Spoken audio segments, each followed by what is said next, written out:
The Psychology of Sleep by Professor Nigel MacLennan. Why do we sleep? What happens to us during sleep? What are the consequences of missing sleep?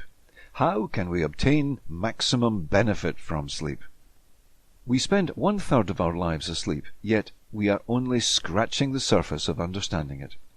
Sleep is one of those subjects that when you start asking questions, any answers just lead to more questions. Sleep, to borrow an observation from Winston Churchill, is a riddle wrapped in a mystery inside an enigma. What, apart from the obvious loss of consciousness, happens during sleep? Even that simple question conceals the fact that sleep is not binary. There are several levels of sleep. As we are drifting off to sleep and waking up, there is a halfway state, the somnambulistic state. In some rare cases, during that state, some people walk in their sleep. Less dramatically, sleep is classified into 5 stages, one of which is REM sleep, and the other 4 are various levels of non-REM sleep, where REM means rapid eye movement. Studies over many years indicate that REM sleep is associated with dreaming. What happens during REM or stage 5 sleep? We can observe someone's eyes moving rapidly behind their eyelids, their breathing shallows and becomes rapid. As you will have experienced, when we are dreaming, sometimes we know we are dreaming, and other times it feels very real. In our dream, we have all our senses and motor control. Fortunately, in reality, we do not. The body goes into a form of partial paralysis during dreaming. The limbs are paralyzed and the senses are largely switched off, with the hands and feet apparently able to move without fine motor control. Perhaps sleep paralysis is an essential adaptation that evolved to prevent our movement inadvertently harming us during dreams. Sleep paralysis can last for a short while after we awaken, causing alarm and distress. You may have experienced a mild version of it. You become conscious and suddenly your hearing kicks in as though someone had just turned up the ambient noise level. Or you may have experienced the most unpleasant version, night terrors, where you are conscious but alarmingly unable to control your body and feel under attack by some strange force. The description of that force varies across cultures. Most of our sleep time is not involved in dreaming. The first 4 stages of sleep are called non-REM.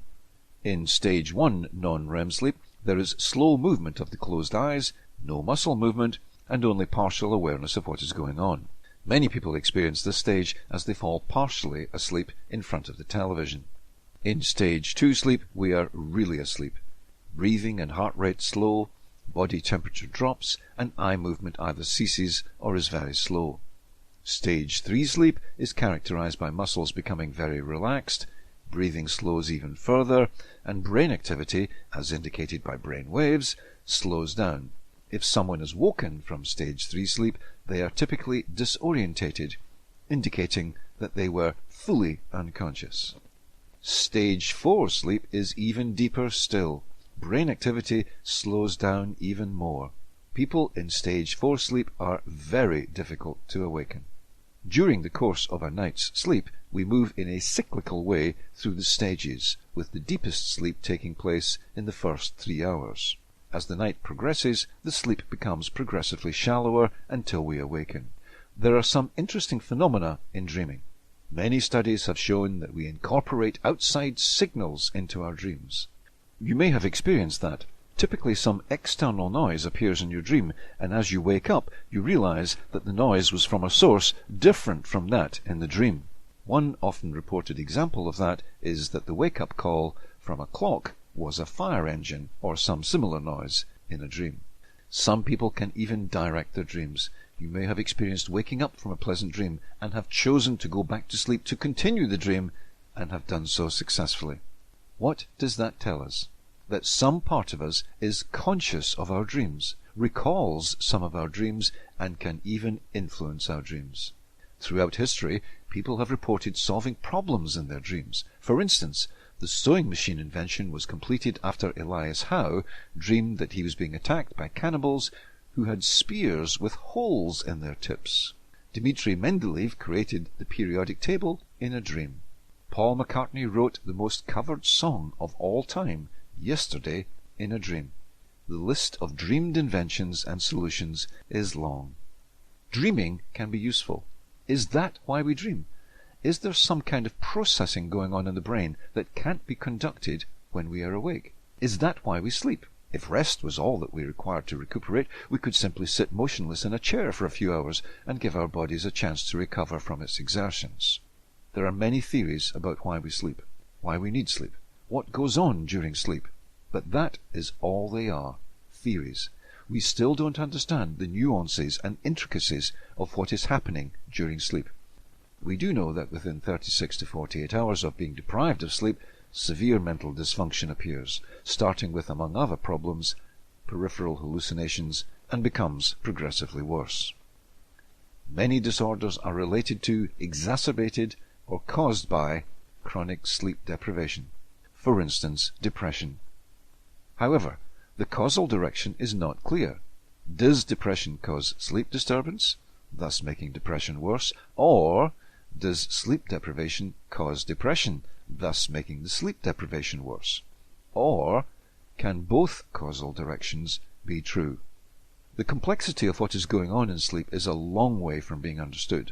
We can say what factors impede sleep and can encourage people to avoid those. Drugs and alcohol have a detrimental effect, as does lack of exercise. Some researchers in the field of sleep have long since thought that the study of sleep, reaching an understanding of sleep, will help unlock other mysteries of the mind, such as consciousness, how anesthetics work, and memory. Here is a fascinating observation from cytology, the study of marine mammals, such as dolphins. Half of their brain, which is about 23% larger than ours, can sleep while the other stays awake.